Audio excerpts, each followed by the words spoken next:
साहेबांना माझी विनंती आहे, तेही एक शेतकऱ्याचा मुलगा म्हणून आहे.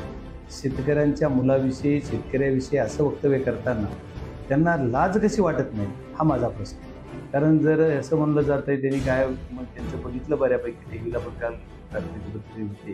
तर बबनराव लोणीकर म्हणतात की आमच्या पैशाच्या जीवावर तुझा बाप जिवंत आहे. तुझ्या मुलाला तो ही जी कार्टे बसून बोलतायत तिचे असं एवढं जेवढं असं बेताव वक्तव्य करायचं काम जे करतात त्यांना एक तर सत्तेचा माज आहे किंवा यांना सत्तेची मस्ती आहे. त्यांची मस्ती जिरवायला लोकांना वेळ लागणार नाही. लोक याचा हिशोब नक्की करतील.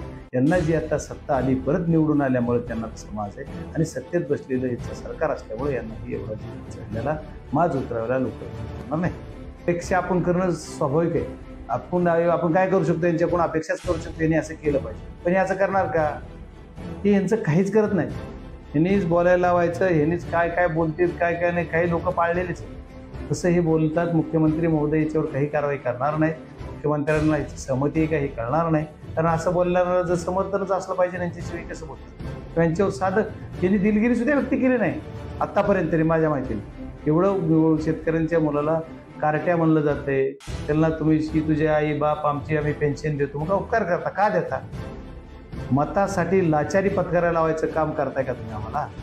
आमच्या शेतकऱ्यांच्या मुलाविषयी, शेतकऱ्याविषयी का तुम्ही आम्हाला लाचार समजता देताय? तुम्ही त्यांचा अधिकार आहे. या भारत देशामधील जेवढे काही पेन्शनदार शेतकरी आहेत ते अन्नदाता आहे. सर्व शेतकऱ्यांच्या जीवावर ही भारत देशात एवढं अन्न उत्पादन होत आहे आणि ते आपण एक्सपोर्टला सुद्धा जातो ते शेतकऱ्यांच्या जीवावर. अशा या मायबाप शेतकऱ्यांना जर हे असे वक्तव्य करत असतील